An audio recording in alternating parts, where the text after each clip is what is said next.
Hello students, this is Amish Sharma, your subject teacher for economics. This year we are going to study two volumes in economics subject. First is microeconomics, other one is statistics for economics. Before we shall proceed for the chapter, we will understand some basic terms of economics. Like first is economy. Economy is a system which provide people the mean of work and earn a living. So this is an environment in which a person is able to earn his living. And these three are the pillars of economy: production, consumption, and investment. So an economy cannot exist without these three components. First, production process must be there, consumption should be subsequently there, and the investment concept must be there also. The other thing is meaning of economics. So what we are studying right now is economics. Economics is a science which studies the way to utilize limited resources in best possible way, assuming that resources are limited in nature and human wants are unlimited. So basically it is not a specific definition, it is a general meaning of economics, and it is nothing else but the way of living our life. You can see the resources are always limited in nature. Okay, so whatever the resources we have at our school, in our home, these resources are always limited, and what we have to do is we have to use these resources wisely, because resources can be used in alternative manner, either this way or that way, but we have to make a choice that resource must be used in this way only, because this is more profitable, more useful. Second term is scarcity. Scarcity क्या है? It refers to limitation of supply in relation of demand for a commodity, which means if the demand is more than supply, in case the demand is more than supply, this situation is called scarcity. Okay, what are economic problem basically? ठीक है, as per the syllabus you have to understand what are economic problems. Economic problem is a problem of choice involving satisfaction of unlimited want out of limited resources having alternative uses. मैंने आपको भी पहले बताया है कि resources हमेशा limited होते हैं. We have to use those resources in a best possible manner. So we have to make some choice either to use resource in this way or that way. So this problem of choice is called economic problem. Okay, this is also called central problem of economy. Later on it will also going to come in chapter. And the reason for these economic problem are scarcity of the resources. First thing is resources are limited. Second is unlimited human wants. Human wants हमेशा unlimited होती हैं. एक satisfy होती है तो हम दूसरे की तरफ जाते हैं, वी परस्यू फॉर अनदर. हम कभी सेटिस्फाई हो ही नहीं सकते बेसिकली, देखें. और third one is alternative choice. Alternative choice means कि any of the resource can be use in different manner. तो आप इस तरह से यूज करें या ये आपकी चॉइस होती है, आप इसे कैसे यूज करते हैं. Okay, next is economics as science. अगर साइंस के हिसाब से देखें तो इकोनॉमिक्स के दो एस्पेक्ट हैं. We have two aspects of economics. First positive science and normative science.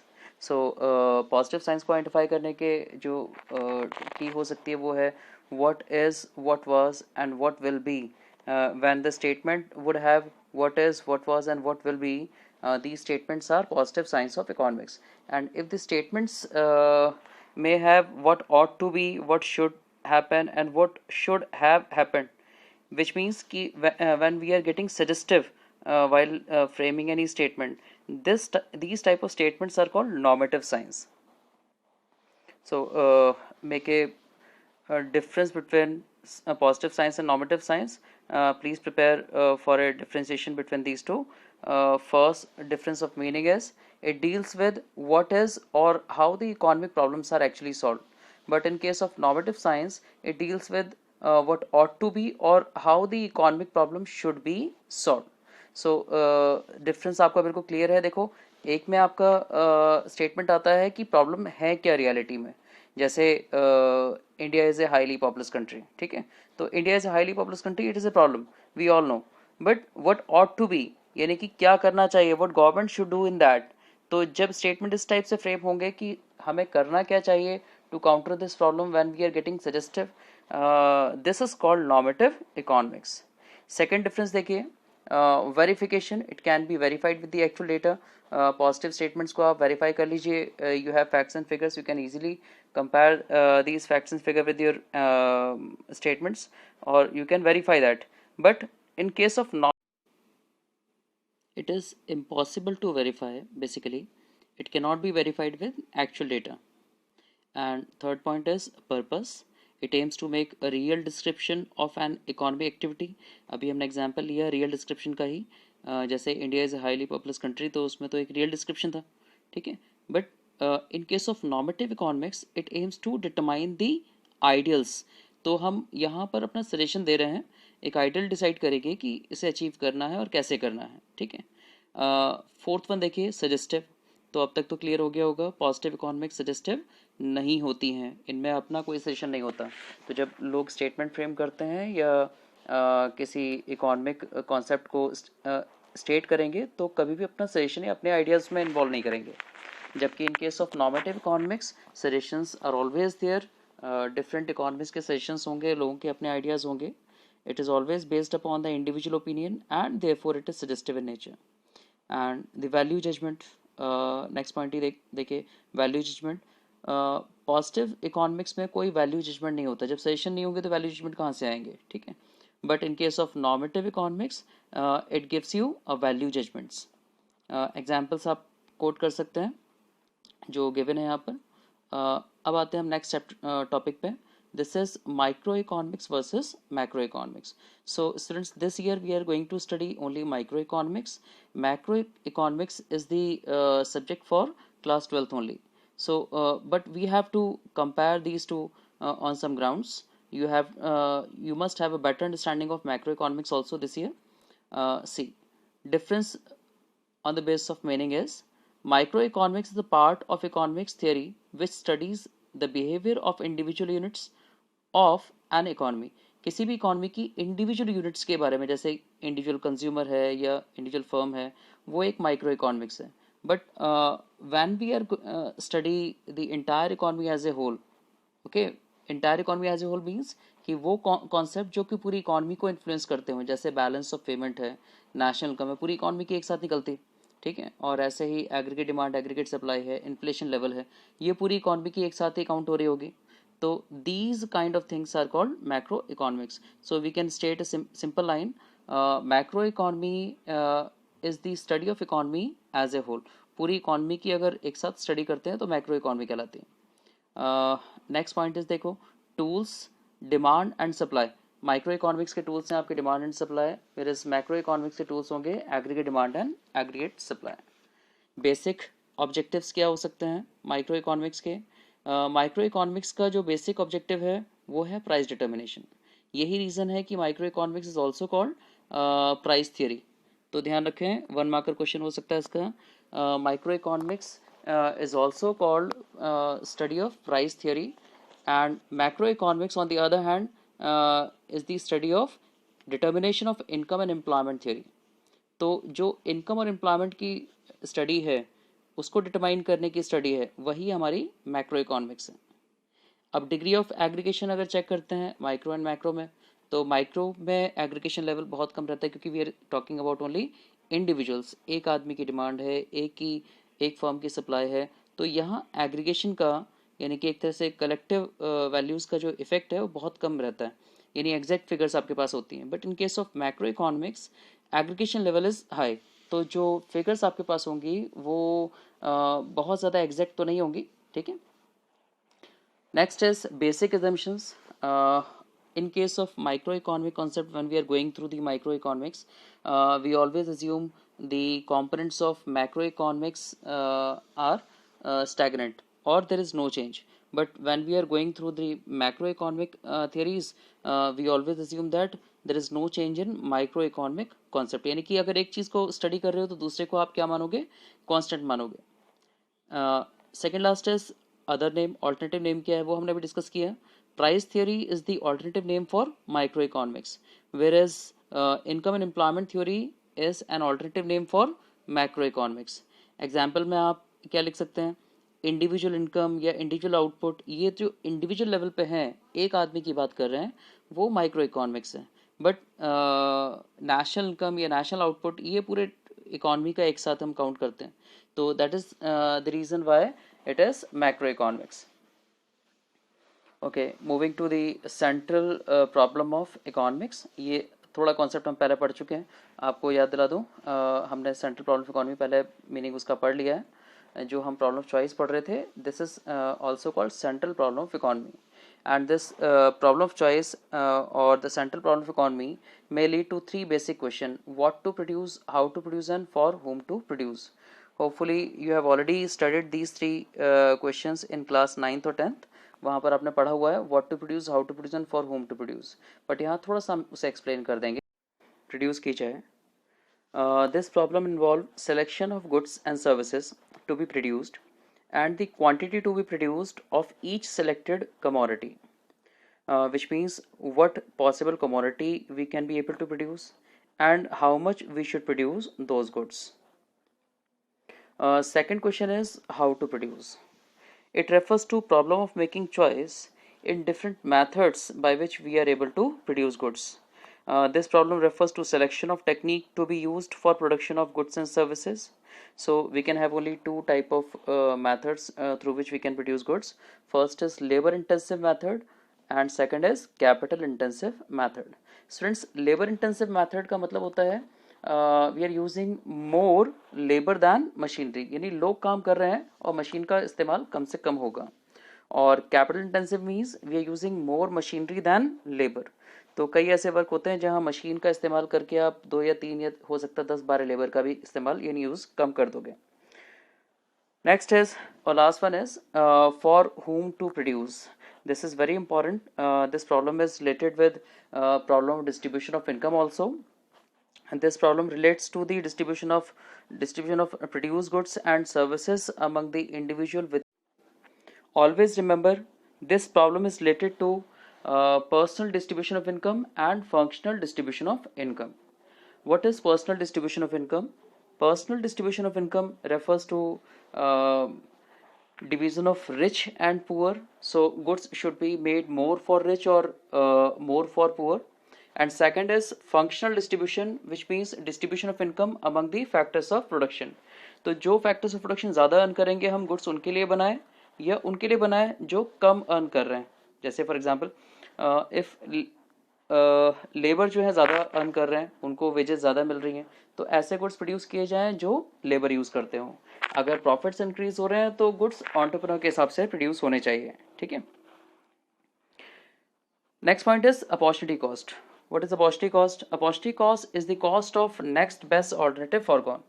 जो भी ऑप्शन आपके पास बेस्ट होगा, अगर आप उसे चूज़ करते हैं, अगर आप उसके लिए जाते हैं, तो जो उसके अलावा नेक्स्ट ऑप्शन होगा जिसे आप सेक्रीफाइस करने वाले हैं, बस उसी नेक्स्ट सेक्रीफाइस करने वाले ऑप्शन की कॉस्ट को बोलते हैं opportunity cost. C if you have employment opportunity from 2 different employers, एक आपको ऑफर कर रहा है 50,000 रुपीज़ और दूसरा आपको ऑफर कर रहा है 40,000 रुपीज़, तो एक रैशनल जो जॉब सीकर होगा वो क्या करेगा, 50,000 रुपीज़ की जॉब को ज्वाइन कर लेगा. But the opportunity cost of joining that 50,000 rupees job is 40,000 rupees. आपने अगर 50,000 को परसीव किया तो आपने खोया क्या है, यानी आपने सेक्रीफाइस क्या किया है. You had sacrifice that 40,000 rupees job. यहाँ तो बहुत इजी हो गया क्योंकि हमारे पास सिर्फ 2 ही ऑप्शन थे. व्हाट इफ़ वी हैव 6, 7 और 8 डिफरेंट ऑप्शंस. ठीक है, तो वहाँ आपको ये चीज़ ज़्यादा अच्छे समझ में आएगी. Now we have an example. Suppose you have 20,000 and you want to purchase one laptop and a LED TV with ₹20,000 only in hand. You can not have both. आप दोनों नहीं ले सकते. You can either buy laptop और LED TV. If you decide to purchase laptop, अगर आप laptop purchase करना चाहते हैं, then opportunity cost of choosing that laptop is the cost of LED TV, which means the cost you have foregone. This example clearly demonstrates a fundamental economic condition as our resources are limited, we are always forced to use या make choice between alternative commodities. Okay, next topic, even last topic of your chapter, production possibility frontier. It is also called production possibility curve. So production possibility frontier curve or the boundary is a graphical presentation always. It is a graphical presentation. It refers to graphical presentation of all possible combinations of two goods that can be produced with the given resources and technology. ध्यान रहे यहाँ पर दो basic assumption है, एक तो resources जो कि हमेशा सेम रहेंगे और दूसरा टेक्नोलॉजी, ये भी कभी चेंज नहीं होगी. तो you have a simple diagram over here. यहाँ पर एक डायग्राम बना हुआ है जिसमें दो एक्सेस हैं, Y axes and X axes. Y axes indicates the output of gun and X axes indicate the output of butter. And the resources what we have to produce these two goods are limited. इन दोनों को बनाने के लिए जो resources हैं, मान लेते हैं यहाँ पर जो रिसोर्स है हमारा लेबर है, तो वो बिल्कुल लिमिटेड हैं.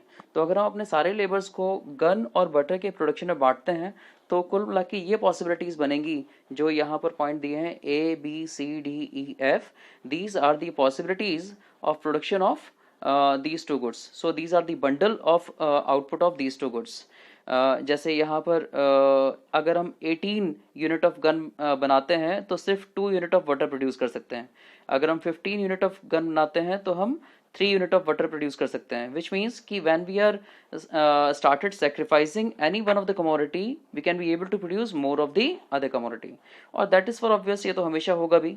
क्यों? क्योंकि जब रिसोर्सेज आप एक यूनिट से दूसरे यूनिट में शिफ्ट करेंगे तो जहां आप रिसोर्सेज को इंक्रीज करते हैं या शिफ्ट करते हैं, ये जो गुड्स होंगे वो ज़्यादा प्रोड्यूस हो पाएंगे. तो what we are doing in this example is we are shifting resources from gun to butter. You can see हमने कुछ रिसोर्सेज गन से निकाल के बटर में शिफ्ट कर दिए हैं. बस यही रीज़न है कि हर बार हम बटर को ज़्यादा produce. We are gaining only one more unit of butter by sacrificing more and more unit of gun. Okay, basic assumption behind is resources are fixed, can be used in alternative manner. Only two goods are produced at a time. Resources are fully and efficiently utilized. Resources are not equally efficient to produce all the type of goods, and technology remains constant. You can सी जब हमने कुछ resources gun से butter में shift किए तो butter तो सिर्फ एक ही यूनिट इंक्रीज हुआ है, बट हमें ज़्यादा रिसोर्स सेक्रीफाइस करने पड़ रहे हैं. कहाँ से? गन वाले प्लांट से.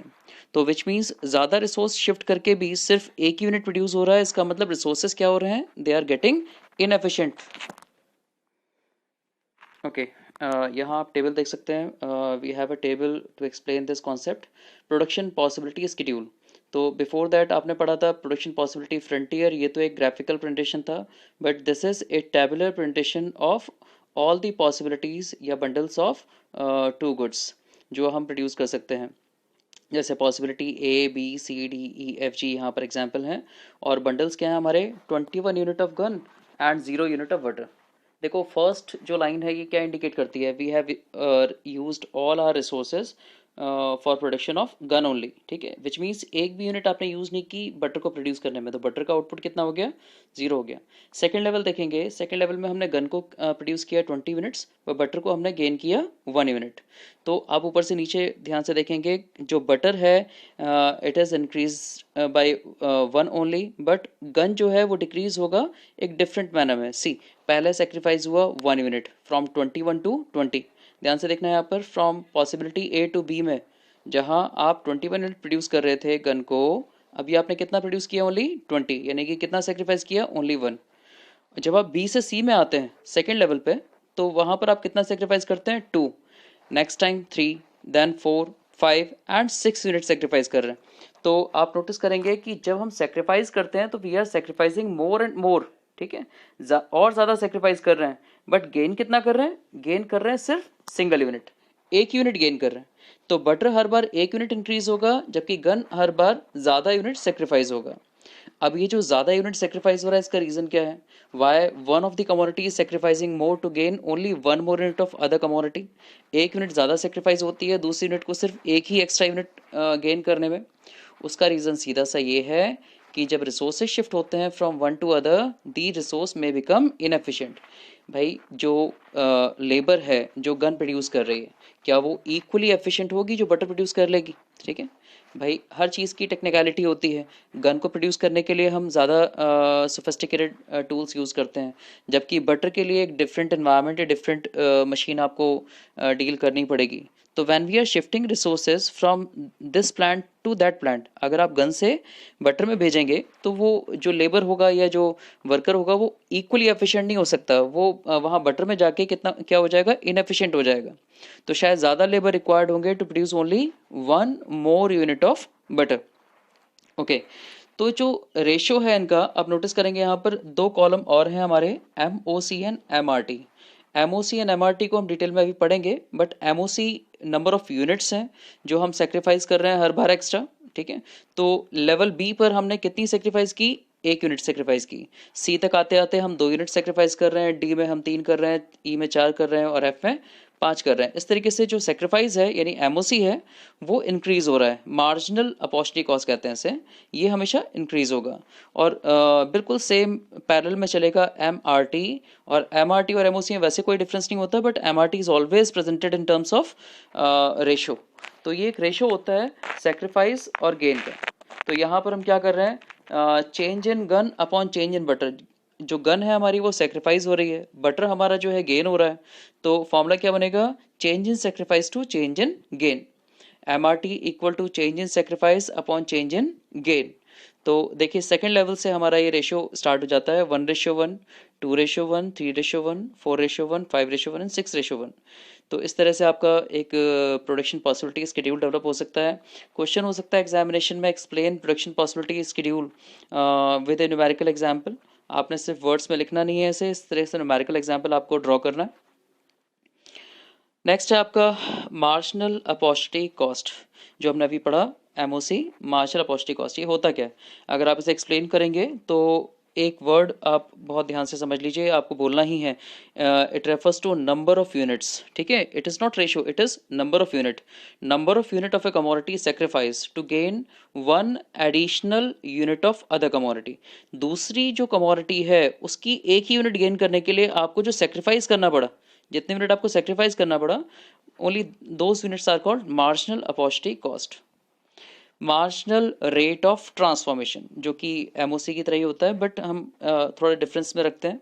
MOC is the number of unit we sacrifice, but in case of MRT it is the ratio by which a commodity is sacrificed to gain only one more unit of other commodity. MRT is the ratio of number of unit of commodity sacrificed to gain an additional unit of other commodity. तो formula बहुत simple है इसका, change in unit sacrifice upon change in unit gain. ये जो triangle sign है इसे हम delta बोलते हैं, डेल्टा मतलब डिफरेंस एक तरह से। यहाँ पर इकोनॉमिक्स में हर जगह delta sign, difference sign, sign जो होगा वो ट्राइंगल की तरह बनेगा। तो M R T equal to change in unit sacrifice upon change in unit gain. और M R T and M O C always increase, ये हमेशा इंक्रीज होंगे। तो you might have a question also कि why M R T and M O C always increase. तो आप एक answer लिख सकते हैं इसके अंदर, M R T and M O C always increase because when we shift resources from one of the commodity to other commodity, these resource will become inefficient, क्योंकि इनकी एफिशिएंसी कम हो जाती है, इसीलिए ज़्यादा जो रिसोर्सेज हैं शिफ्ट करने पड़ते हैं, so as to get only one more unit of other commodity. Okay, PPC आप ड्रॉ करेंगे तो इसके दो बेसिक कैरेक्टरिस्टिक हो सकते हैं, यानी फीचर्स हो सकते हैं। यू कैन सी डायग्राम भी आपके सामने है, अगर बुक्स नहीं है तो आप ऑनलाइन बुक्स भी डाउनलोड कर सकते हैं। बहुत सारी चीज़ें हैं, आपके एनसीईआरटी की बुक्स ऑनलाइन मिल जाती हैं, उस पर देख लीजिए। अदरवाइज़ मैं दूसरे कुछ तरीके से हैंडआउट्स वगैरह आपको सेंड कर दूंगा, उसमें आप देख सकते हैं। तो कैरेक्टरिस्टिक्स क्या है पीपीसी की, ये देखिए दो कैरेक्टरिस्टिक हैं, दो फीचर्स हैं। पीपीसी स्लोप्स डाउनवर्ड, पीपीसी हमेशा ऊपर से नीचे की तरफ आएगा। यू कैन सी पीपीसी जो है ऊपर वाई एक्सिस से स्टार्ट होता है और नीचे एक्सिस को टच करेगा कहीं पर, जैसे 21 से लेके 6 पे आ रहा है। ठीक है, तो जितने भी पॉइंट्स हैं ए बी सी डी, जितना आप ज़्यादा प्रोड्यूस करते जाएंगे एक्स को, यू कैन सी जो लेवल ऑफ आउटपुट है या कॉम्बिनेशन ऑफ टू गुड्स हैं वो ऊपर से नीचे की तरफ मूव करते जाएंगे। ठीक है, ये जो A B C D E F हैं ये सारे कॉम्बिनेशन ऑफ गुड्स हैं जो ऊपर से नीचे मूव कर रहे हैं। और ये जो दोनों एक्सेस हैं वो टू डिफरेंट गुड्स हैं या कमोडिटीज़ हैं जो आप प्रोड्यूस कर सकते हैं। सेकंड पॉइंट देखिए, पीपीएफ या PPC is concave in shape, ये कॉनकेव की तरह होता है। तो आपने क्लास 9-10 में साइंस में पढ़ा था कॉनकेव या कॉन्वेक्स लेंस, तो बिल्कुल वैसे ही यहाँ पर कॉनकेव या कॉन्वेक्स फिगर बनेगी। ये जो कॉनकेव फिगर होती हैं या कॉनकेव कर्व होते हैं, उनकी कैविटी दोनों एक्सेस के सेंटर की तरफ होती है, जहाँ मीटिंग पॉइंट है उसकी तरफ होती है। आप देख सकते हैं यहाँ पर एक पॉइंट ऑफ ओरिजिन है ओ, और पॉइंट ऑफ ओरिजिन की साइड इनकी कैविटी बनेगी, यानी कि ऊपर से नीचे की तरफ झुकता हुआ बनेगा, जैसा आपको सामने दिखाई दे रहा है। ठीक है, तो ये है आपका एक कॉनकेव शेप। अब डायग्राम के ऊपर बेस भी क्वेश्चन हो सकते हैं। कुछ क्वेश्चंस में आपको डायग्राम दे दिया जाए या फिर डायग्राम से पूछ लें कि ये जो पॉइंट्स हैं क्या शो करते हैं।